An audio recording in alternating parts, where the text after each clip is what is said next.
Okay, we are recording. And so I just wanted to say hi, welcome everybody. Thanks for joining us for our call on Busy Moms Build a Business. And we just want to share with you a little bit about us and how we work the business as well. So my name is Deb Clawder, and I am a coach from Harrisburg, Pennsylvania. I've been married 29 years, just about. And I have two girls. They are 20, almost 26, and just turned 21. And I'm a new grandmother. So that's me. Let's pass it on to Rachel. Hey guys, I'm Rachel Steadman. I am in Houston, Texas. I have two boys. I'm a boy mom, and I have a 9-year-old and a 7.5-year-old who will be 8 in 1.5 weeks. And I teach. I'm a full-time first grade teacher. I'm on year 15, and so coaching has been plugged in for the past 6 years, and definitely something you need in education right now. Hey, Erin. All right. Hi, I am Erin Britton, and I am a mom to a 7-year-old that I hear screaming downstairs right now, a boy. And I have been coaching for 5.5 years.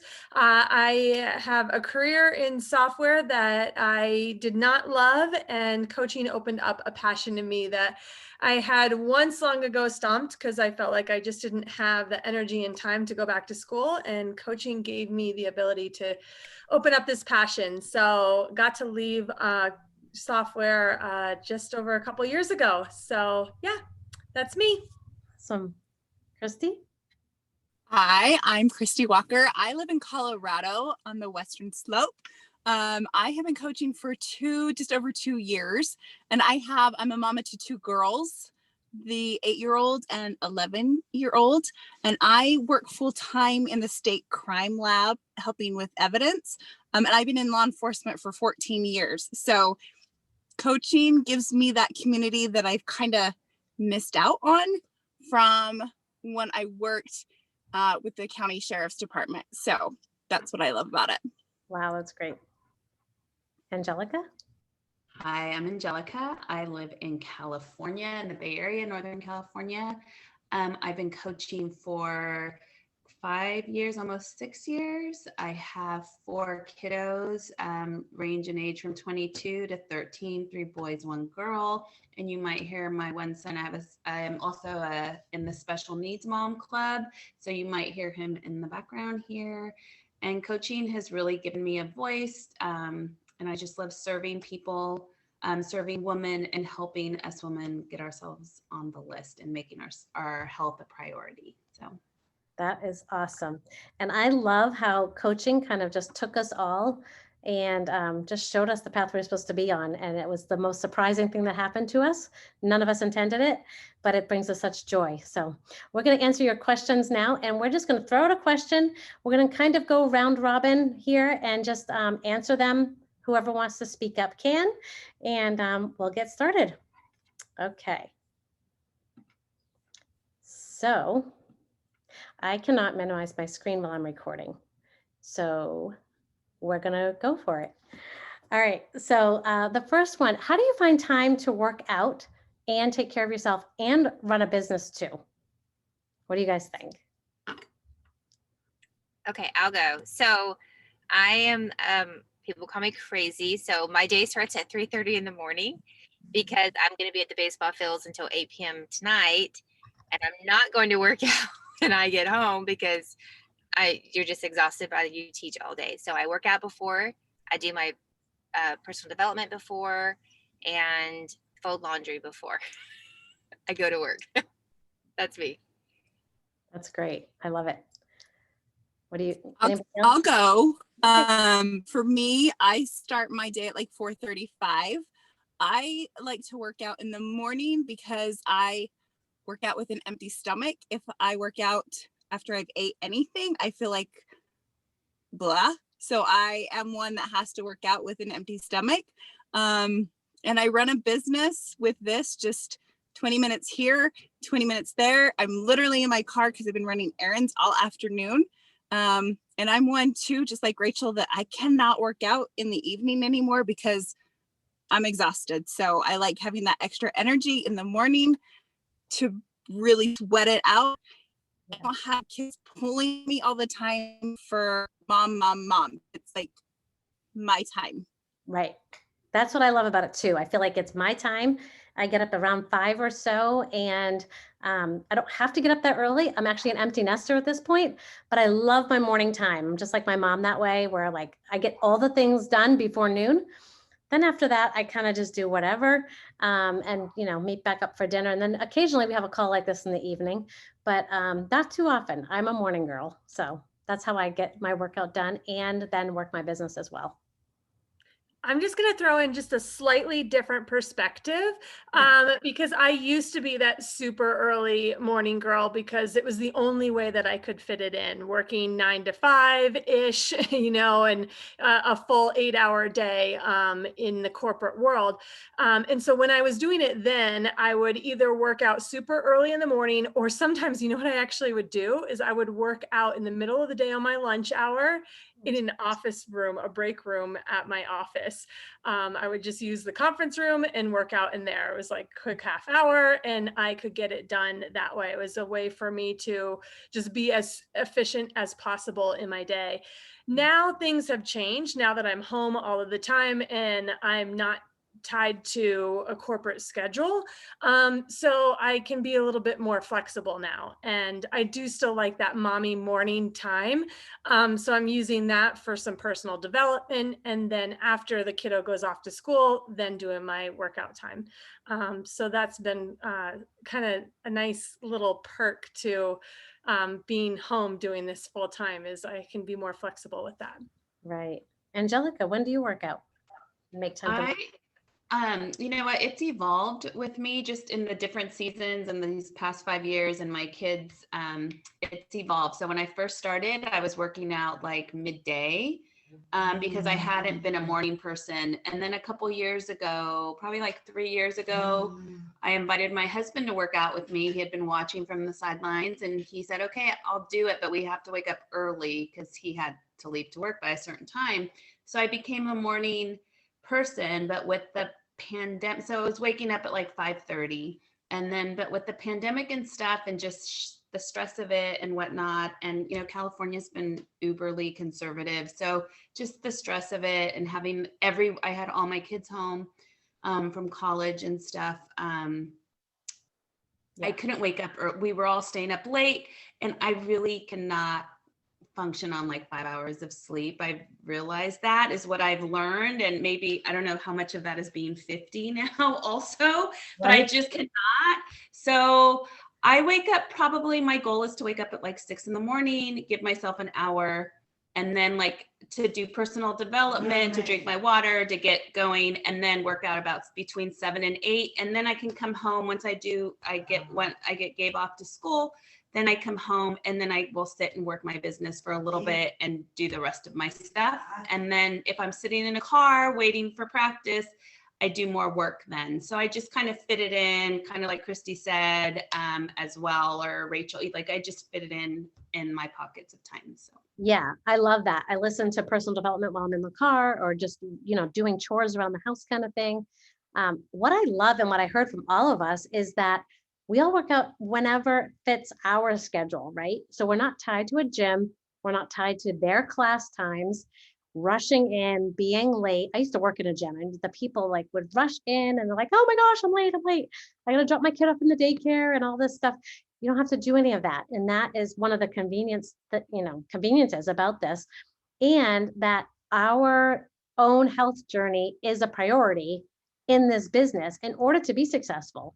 So we don't want to just ever sell a product to you that we hope will work for you. We're all using the products and programs and getting results from them. So I just think that that's really cool. So what about you don't want to be salesy? What do you say to people that that ask you that or say that to you when you invite them to join you as a coach? And they say, I don't want to sell things. I know for me, I'll just start because I used to do a couple different network marketing things. I sold Tupperware back in the day, and I had to pick up my order and sort it and deliver it. I've done like the stamping parties, all that stuff. I always spent more than I made, and it pulled me out of the house to go do parties a couple nights a week.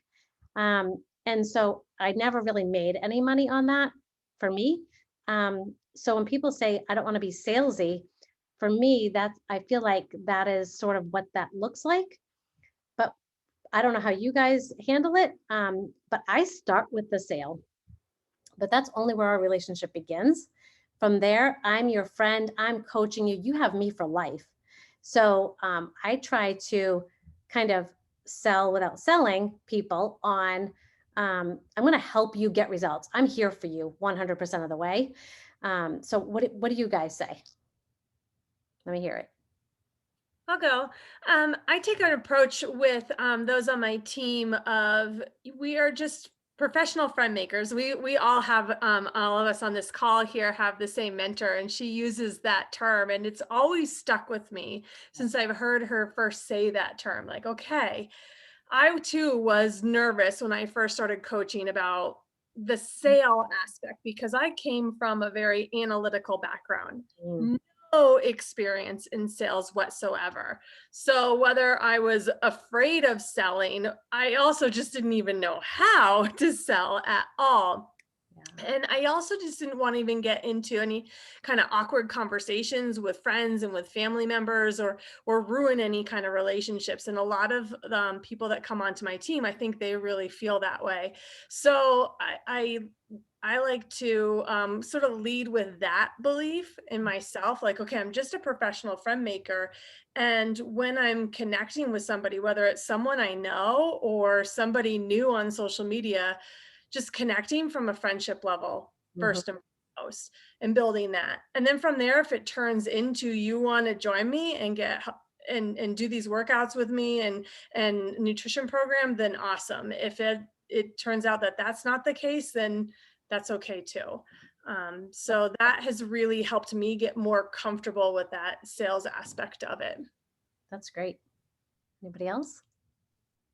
I think for me, I used to be afraid of it being sales, but it is sales. That is part of it. And so I try not to shy away from it, but I lead from the mindset of sharing. I share my favorites. I will share, like, I got these, I will share it. I will share my cheap shirt from Amazon. I will share anything that I'm in love with. Yeah. So when I share the superfood shake that has helped me and my gut and my colon and my pre-polyps for the past 5 years. Yeah. I'm going to share that. And when I share that my fitness is doable, convenient, affordable, and in my home for 30 minutes, I'm going to share it. So I come from the mindset of we are professional friend makers, and it's a sharing mindset because we all share. I got a new hair wand that's coming in. It got delivered today, and I'm going to share about that because I love the company. Like, we just share. Yeah. And I think that goes with one of our questions coming up about the products that we offer and we use. That's great. Love it. Anybody else? I am totally with Rachel on that. I just share. This is my journey, and I know it's helped me. And if it gets someone else, I'm going to offer that to any of my friends, anybody that I come in contact with, just because it makes me feel better. And if you guys have seen that, the reels, if I'm nicer, everyone else around me is nicer. And that's what I want to share with people, is it just makes me feel good. And I want other people to be able to feel good. Especially with everything that goes on. Yeah, for sure. So it's not salesy. I just want to share, just like Rachel does too. Yeah, love it. Angelica, anything different? No, I'm the same. If I love something, I'm happy to share it. And if, I'm also of that mindset that if I can do this, if I can make this work for me, like if I can find 30 minutes, if I'm deserving of it, and I know that I am, we all are, and it works around my kids, I just share how this has worked around my kids' schedule. And why drink this superfood shake and how it's helped me kick that afternoon cup of coffee. Like, why wouldn't I share that, that Starbucks trip, or, that I needed that caffeine in the afternoon. I don't need it anymore. Stuff like that. Yeah. So Yeah. I'm all about just sharing and being authentic with it, and letting people come to it. And that's letting people come to me when they're finally like, okay, they've done everything else. She's still drinking that shake. She's still working out at home. Yeah. It becomes kind of just, they see me just be consistent with it. So Right. just Yep. sharing. I got my 5-year cup today. So I shared that because I was like, I've been doing this for 5 years. Like, I could not live without my superfoods, or don't want to, for sure. So that actually brings me, Angelica, you reminded me to talk about doing it around your kids' schedule. So I hear from a lot of people, in the beginning, especially, I feel like I'm on my phone all the time and I don't want to be. So how do you avoid sort of like being on or working 24/7? Because for me, like, I was excited about it. I wanted to be working 24/7.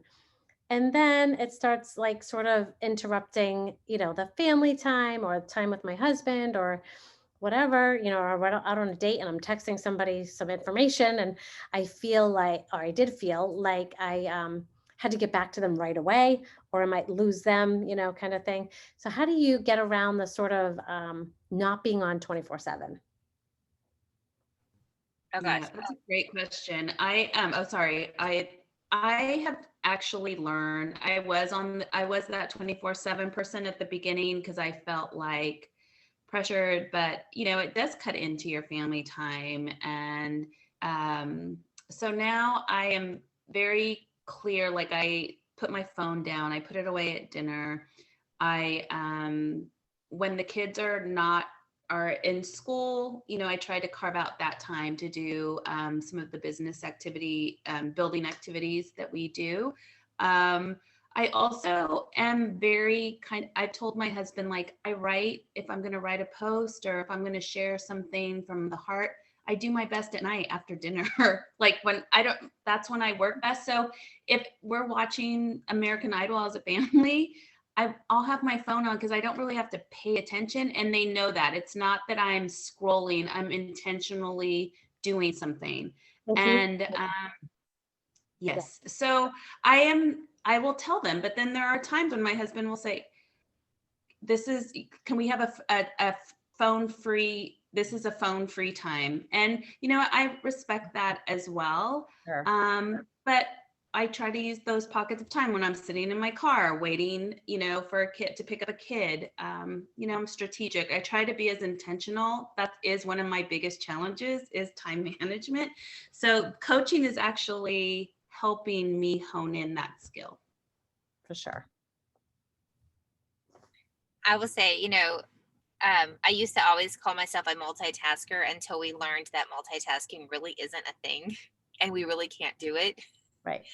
So I think, we learn and we teach our teams that we are intentional. Like, if it's only 20 minutes, you're focused on one activity for that 20 minutes. Trying to skip back and forth because you're like a squirrel and you're on social media trying to do all these different things doesn't help. It just kind of almost leaves you more frustrated. For sure. So I definitely I was the busy person all the time on the phone, but it really wasn't planning it correctly. The timing wasn't right. I wasn't doing the right activities. I did get lost in the squirrel hole. So it's really a commitment, not a commitment, but you learn as you go. And that's part of coaching, because you do get excited. You get really pumped up and you do feel like you have to message right away because they're going to leave you and not want you to be their coach if you don't answer them right away. But think of it as a corporate business. If they're closing at 5, we have to wait until 9 the next morning. And so I think if we have that mindset of a brick and mortar business for our own, because we're the CEO, we get to make that time. Yeah. And so I think treating it like a business is super important. If you want it to be that.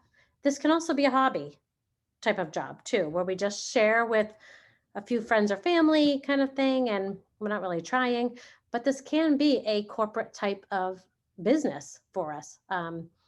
Insert the income disclaimer there, but we've seen it happen time and time again where people have really made quite a bit of money. But yeah, I think that that's great. And also too, I feel like with the mentor that we have as a group, as a collective group of ladies here, we have the tools to teach you how to manage your time, how to do the right activities, because that's what we have learned. So I think that that's super important to be able to do that. Rachel had to hop off. She had some kiddos at a game. That's how she's fitting it all in. Right. Something I want to add to, it's something I struggled with too. It's something I struggled with also when I was doing it just as a hobby as well, because I was so excited to help people get started and to do it with me. It was just a good feeling. But recently I've started to incorporate a little bit more time management by prioritizing joy first. So like my time blocker, I put that in first. Okay, what are the fun things that I need for me? I need for my family. I put those in marker, in pen, not in pencil. Right. The Yeah. things I have to do for my family first before I put in the time that I need to work on my business, because those need to come first. Family has to come first. You have to come first.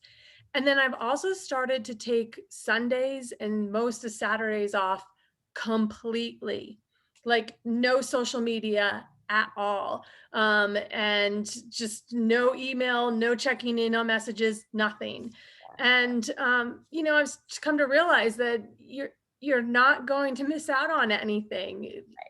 Just like any business, any job, days are taken off and the business doesn't go kaput because of it. It's totally okay. People understand. You understand right now, if you send somebody a text message and you don't get a message until a couple days later, that, oh, that's cool. They just are busy. We all do it. So that has really been a game changer, taking days off. Yeah, we're all busy mamas. And I think that we understand that too. Yeah. On the other side of it. So Yeah.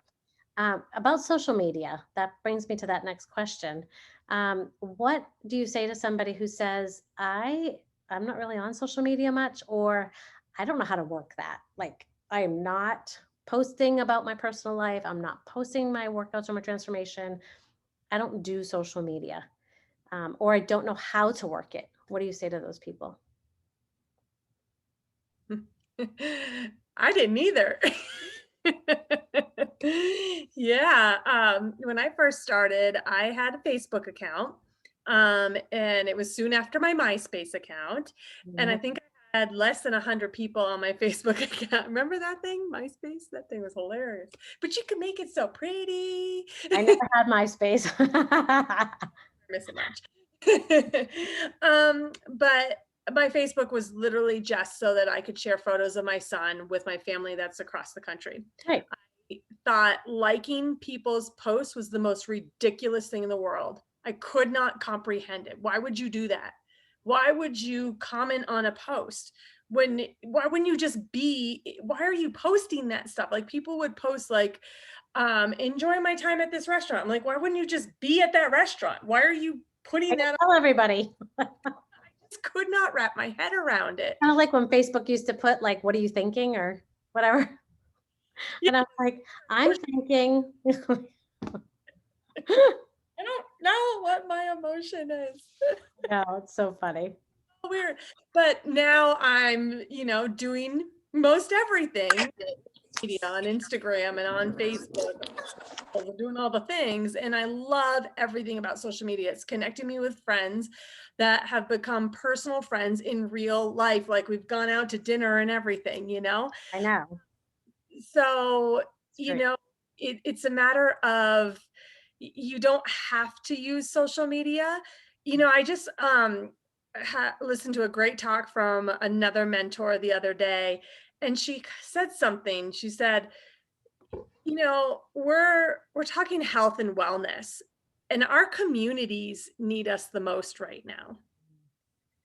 So, that's your friends, that's your neighbors, that's your coworkers. Maybe it's your husband's friends and coworkers.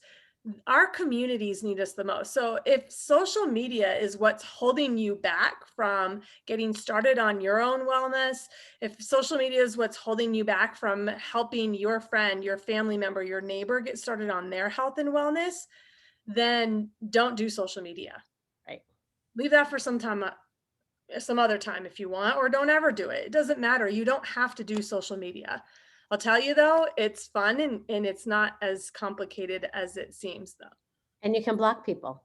And you can block people. Or you can just be friends with people who uplift you. For me, during the pandemic, I was at home with 5 people, and it was crazy. 4 of us trying to work from home, and then a baby in the mix, and it was just too much. So social media was my escape into reality, like outside of my 4 walls, and what a blessing it was during the pandemic. I mean, all the connections. We held my grandson's first birthday party on a Zoom call because people couldn't come. Or did we want to even, get together, at that point. So I think social media, depending on how you use it, can be good or bad. And but it can be the biggest blessing. And look, we've all met through a community, and we've never met in person. But I feel like I could message you guys or talk to you at any time, just like we're friends. So I think that is the good part and the cool part about social media. And when Summit happens, Summit is our organization's big get together, all 30,000. We're going out to dinner. No, it's been 2 long years since we've gotten together. So boy, next year it's going to be a big one. I can feel it. That's awesome. All right. So let's wrap it up with this last question. What has the business done for you personally and financially? Sort of just like a quick synopsis of what it's done for you. I'll end with that. So you guys go first.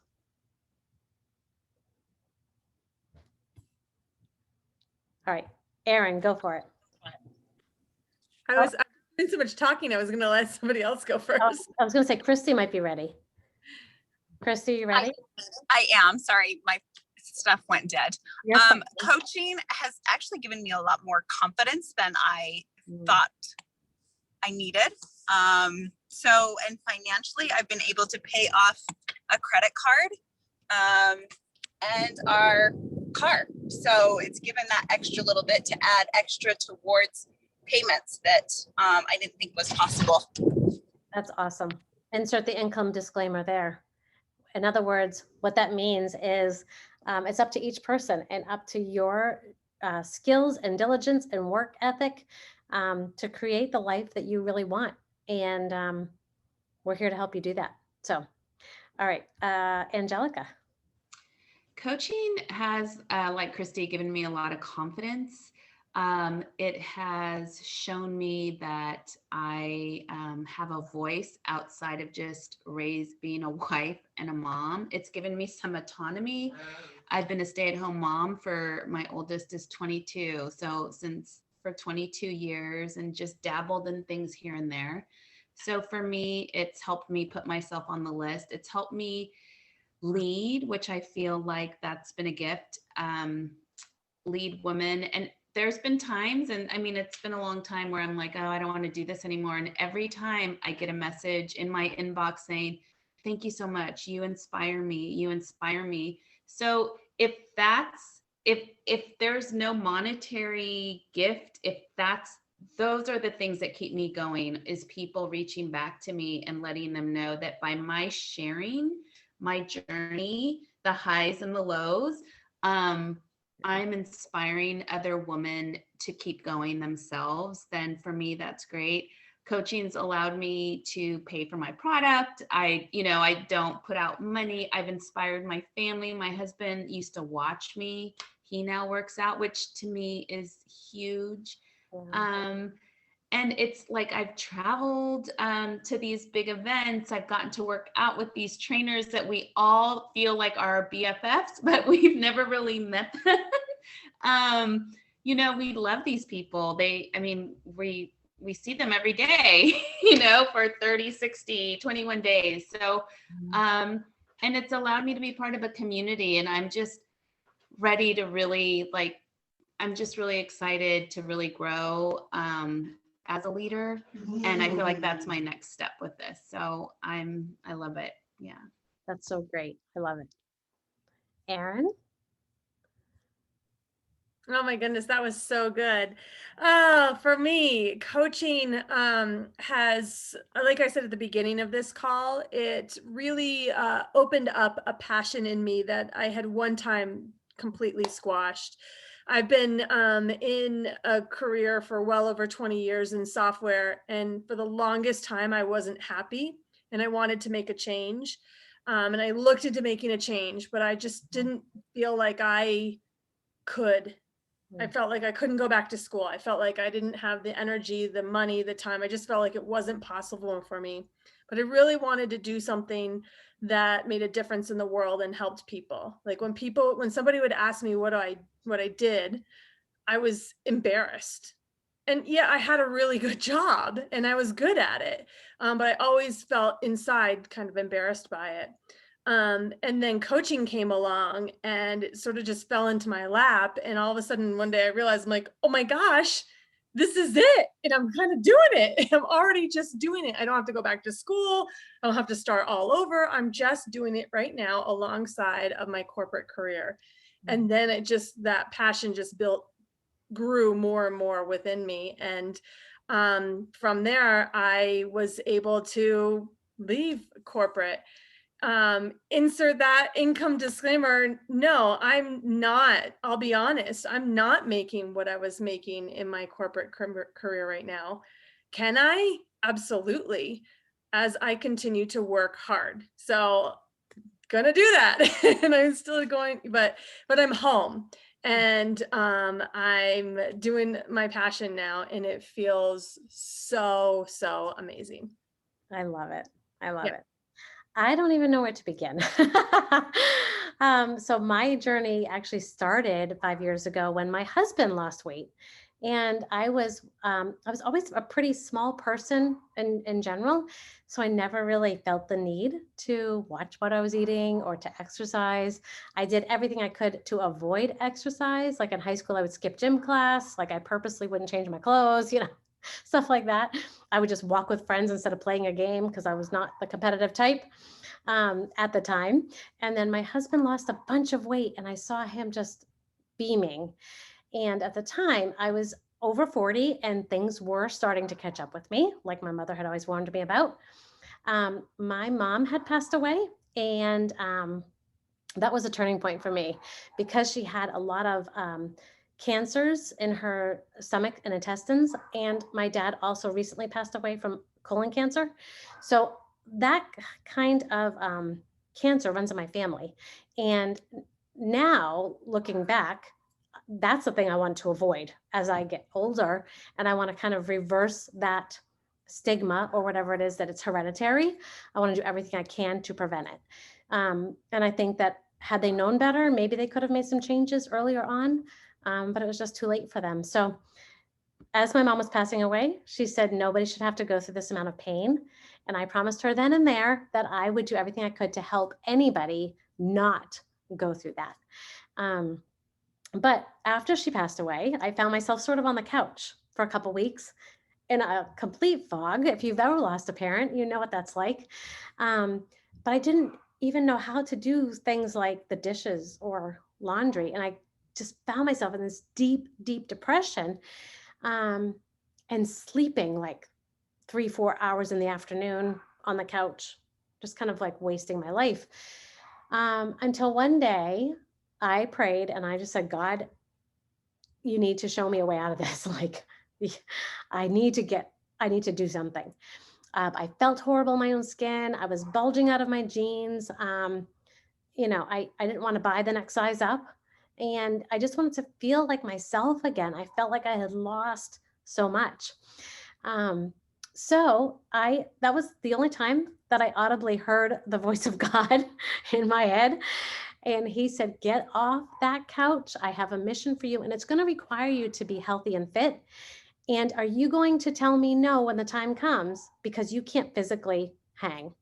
Like you physically won't be able to do this. And so there's always been a strong conviction in my life that I want to do God's plan, like whatever that is, I want to work that out and walk that out. And my mother was a strong believer as well.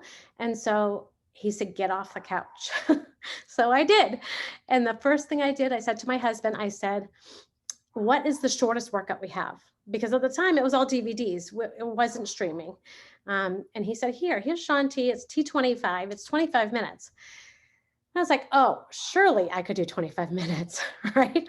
No. 5 minutes in and I was on the couch like, oh my gosh, what did I do? I cannot do this. And I was so thankful that I wasn't in the gym at that time. Because when I would walk into a gym, I don't know about you ladies, but I would feel so overwhelmed. I wouldn't know what to do. So I would just walk the treadmill because I didn't know how to use all that equipment. I'd for sure put the wrong bar in the weight and do something ridiculous, kind of like those memes you see, use it all wrong, but whatever. And I was too embarrassed to ask for help. And I couldn't afford a personal trainer. We were a one income family. So anyway, I did that for a couple of days and then I put it down and then I found core divorce and I thought, oh, I could punch somebody right now. Like, even though it was the air. And that was the healing that I did while I grieved my mom, was I just punched and hit and I got angry with God. I'm not going to keep crying here. I'm going to wrap this up, but it was the biggest transformation of my life. And, I felt confident again. And I didn't believe in the shake at first. I actually looked at my husband like, why are you wasting your money on that shake? It is a protein muscle building. It's for men who want to compete. That's what I thought. And he said, just try it. I'm like, okay, fine. So I'm like, okay, it tastes fine. What's it going to do for me? I don't want to bulk up. I don't want to bulk up. I'm not one of those, right? So then our mentor said, just try it for 2 weeks, drink it straight for 2 weeks, and then don't drink it one day. Then tell me how you feel on that one day that you don't drink it. And I was like, okay, because I don't feel like Wonder Woman yet. Like I was just waiting for it to kick in, And 2 weeks goes by and I didn't drink it that day. And I thought, gosh, I am missing something. Like, I need something. I'm like, I need my shake. Like it just had me feeling so good. I'm like, that's what's been missing. And I struggled with IBS at that time. And that's where my mom started, right? The 20-year journey of you have IBS, not ever knowing that it was cancer, slow growing over time. So I said, all right, I'm going to fix this. So I drank the whey formula because that's what my husband was drinking for 6 months. My IBS cleared up, but then it started to come back about 6 months in. So I switched over to the vegan, never even putting together the fact that I had whey protein and that could be messing with my stomach. Switched with the vegan and it's been great. So it gave me back my energy. It got me up off the couch. I had purpose then again. And the biggest thing for me was making a legacy and carrying on my mom's legacy of teaching people and loving people. Like when you walked into the room with her, you knew that you were the only person that mattered to her. It didn't matter who you were. It didn't matter if she never met you. You knew that you were the priority in her life at that moment. And so that's what I wanted to pass on to my kids, as well as I knew we were nearing retirement soon. We're 50. Well, my husband's 50. I'll be 50 in a couple months. And his job was very stressful. He's in hardware and serving big servers and that kind of thing too. So it's a very stressful job. And I saw his stress levels and his blood pressure go up and all these things in the late nights and working and all of that. And I just wanted to relieve him of that. Like that is my goal now, is to retire him. So I'm not making a full-time income yet, but I am making more than I was making part-time during before the pandemic started. But I'm not leaving the house now. So I'm home. I'm focused on my journey, which I think is one of the best things about this, is we get to focus on us and then just share that and help others find a solution in their life. So we're going to wrap it up with that. Sorry, I cried. I can never get through that story without it. But it's just brought such joy in my life and purpose. So someday we will will retire and be able to travel forever. But it has, it's really given us an opportunity to travel and meet a whole bunch of other people too within the company. So it's been really great for both of us. So it's definitely something that I don't regret doing. And like Angelica, I often say, oh, I'm so frustrated today. I just want to quit because it's hard. It's not easy. It's simple. It's simple to do, but it's not easy, right? So there are days I want to quit, and then I get the message and I'm like, oh, I can't quit. And then I think about all the people that I have waiting for me and waiting for me to show up. And I'm like, I can't quit on them. So I'm here for life. I'm here. So, all right, guys, we're going to wrap it up. I'm going to stop recording. I will share that with you then. Do that. Let's tell people where they can get signed up with each of us. So, wherever you're watching this recording, just get in contact with your coach. And we will be sure to, get you started and get you all the information that you want. Yes. Thank you, Erin. I appreciate that. All right, guys, have a great night and we'll talk to you soon.